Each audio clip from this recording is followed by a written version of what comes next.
আমার হয়েছে যত জ্বালা। মা বেঁচে থাকলে কেন আমার এত কষ্ট করা লাগতো?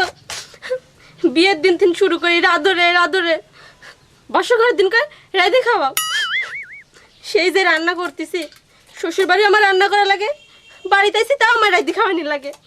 আমার হয়েছে যত জ্বালা। ধ্যাৎ, কি করবো? এটা কাটবো কি?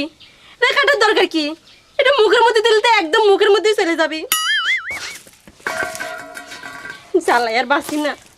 আব্বা কবনে এত রাঁধতে পারবো না। রাঁধতে রাঁধতে আমার হাত একদম কয়টা পড়ে গেল। এত লেট হচ্ছে, আসে না কেন রে? কি যে করে, না থাকা যাচ্ছে না, খিদা লাগে গেল। আজকে আব্বা আসুক, আব্বা কব তো তোমার জামার জন্য কটা কলা গাছ লেসি দিয়ে, কলা গাছ চাবা চাবা খাবি নি, তাও যাতে আমার রাধে না লাগে এত কষ্ট করি।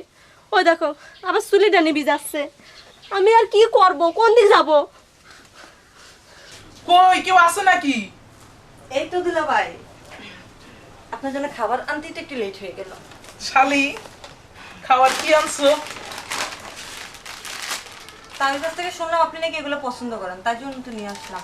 আমি যেটা পছন্দ করি না সেটাও তো এর থেকে বেশি খাই।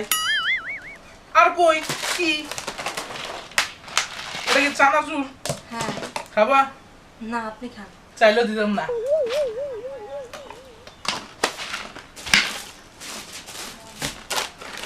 বাটার কই, পাউরুটি খাবো। দুলা ভাই, আমরা তো জানি না আপনি এগুলো পছন্দ করেন, আর আমরা এসব কেউ খাই না। শোনো, খাবার কাছে কোনো স্যাক্রিফাইস নাই। বাটার আর রুটি কি যে টেস্ট, না খেলে বুঝবা না। অবশ্য বুঝবা কেমনে, কোনোদিন তো বাটার খাও নাই। আর কই খাবার কই?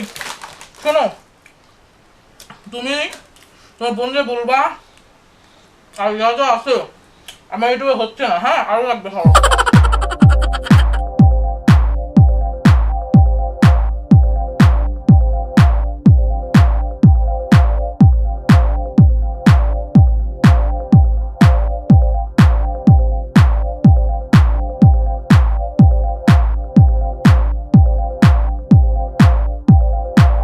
খাওয়া চাইলেও দিতাম না। বুঝতে পারছি। দুলা ভাই, একটু আস্তে খান, আপনার গলা ঠিকই যাবে তো। গলায় ঠেকবে না। দেখো দেখো, কুমিরের মতো খালি দিবা আর যাবে। খান। খাবো তুমি? না।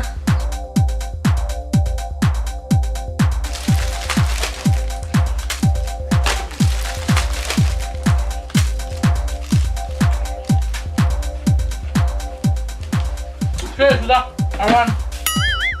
আরো? হ্যাঁ, এটা তো শুরু করছি মাত্র। ও,